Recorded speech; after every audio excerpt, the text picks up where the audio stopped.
Perkenalkan, nama saya Zahra Widyaningrum dengan NIM 23234088 dari Prodi Perpustakaan dan Ilmu Informasi. Saya akan membawakan presentasi tentang manusia dan keindahan. Materi pertama tentang hakikat keindahan. Secara etimologis,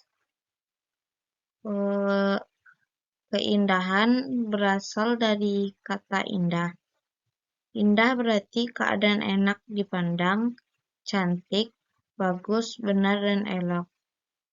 Keindahan berarti sifat-sifat atau keadaan yang indah, kecantikan, dan keelokan. Keindahan identik dengan kecantikan, keelokan, dan kebenaran. Sesuatu yang indah berarti enak dipandang, cantik, dan benar. Sifat keindahan ada 7. Yang pertama, keindahan itu kebaikan. Keindahan bersumber dari perasaan manusia yang akan membawa keindahan itu menjadi kebaikan dan diterima oleh pikiran manusia. Kebaikan dalam hal ini bermakna bahwa setiap keindahan itu pasti menyenangkan, menggembirakan, menarik perhatian, dan tidak membosankan. Kedua, keindahan itu orisinalitas. Sifat keindahan selalu muncul dari objek yang asli, bukan tiruan atau ciplakan. Keindahan melekat pada objek yang asli. Kan tetapi bukan berarti tiruan itu tidak indah, tetapi selalu tiruan itu dibuat oleh manusia karena kekagumannya pada objek yang asli. Jika tiruan itu dibuat dari objek yang ditirukan dari semesta, maka tidak lagi memiliki keindahan. Yang ketiga, keindahan itu absolut. Yang absolut adalah keindahan bukan objeknya. Jadi, yang absolut adalah menyenangkan, menggembirakan, dan hiburannya. Objeknya akan laku oleh usia, tapi keindahannya akan dikenang. Yang keempat, keindahan itu kewajaran. Indah itu berarti tidak berlebihan atau wajar dalam penilaian orang lain. Wajar di sini juga berarti tidak berlawanan dengan kehendak masyarakat. Keindahan tidak pernah bertentangan dengan kebaikan. Yang kelima, keindahan itu kenikmatan. Saat keindahan dapat memberikan kepuasan, maka keindahan memberikan kenikmatan. Kenikmatan tersebut sulit diukur, tidak seperti kenikmatan saat menggunakan atau mengonsumsi objek nyata, sehingga bersifat relatif. Keenam, keindahan itu relatif. Karena keindahan itu sangat bergantung kepada orang yang menikmatinya atau melihatnya, maka keindahan bersifat relatif atau nisbi. Perbedaan budaya dari manusia penikmatnya akan menghasilkan interpretasi yang berbeda. Yang ketujuh, keindahan itu kebiasaan. Kegiatan yang dilakukan berulang-ulang akan menjadi indah. Jika kegiatan itu tidak menjadi kebiasaan, maka tidak akan indah. Materi kedua yaitu keindahan dalam kebudayaan. Keindahan dengan kebudayaan saling berkaitan, karena setiap keindahan adalah bagian dari kebudayaan.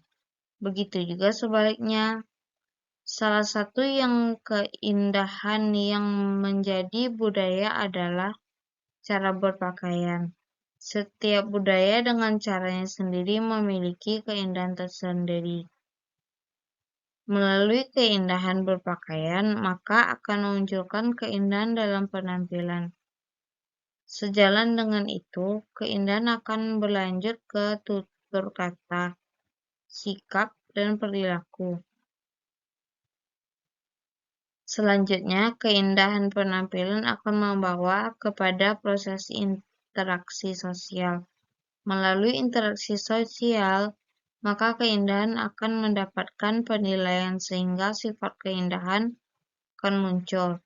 Sifat keindahan yang relatif akan sangat berperan dalam interaksi sosial. Seseorang yang berperilaku baik, jujur, dan ramah dengan penampilan baik akan sangat indah dalam pandangan orang lain. Proses tersebut terus berulang dan terjadi di berbagai daerah. Pada akhirnya, keindahan menjadi bagian tidak terpisahkan dan kehidupan manusia menjadi budaya. Selain itu, budaya tersebut menjadi universal saat mayoritas manusia menerimanya. Materi ketiga yaitu keindahan dan karya seni. Karya seni identik dengan keindahan sehingga dapat dinikmati. Karya seni adalah hasil kontemplasi atau perenungan atau pemikiran seniman tentang sesuatu yang mengusik kepekaan seninya. Lewat proses tersebut, seniman menghasilkan karya ciptaannya. Proses tersebut merupakan bagian dari kontemplasi. Kontemplasi adalah faktor pendorong untuk merasakan dan menikmati sesuatu yang indah. Kesan itu kemudian memberikan manfaat kepada penikmatnya dan pada akhirnya akan terdapat penilaian atas karya tersebut. Kontemplasi merupakan salah satu cara manusia menyempurnakan hidup.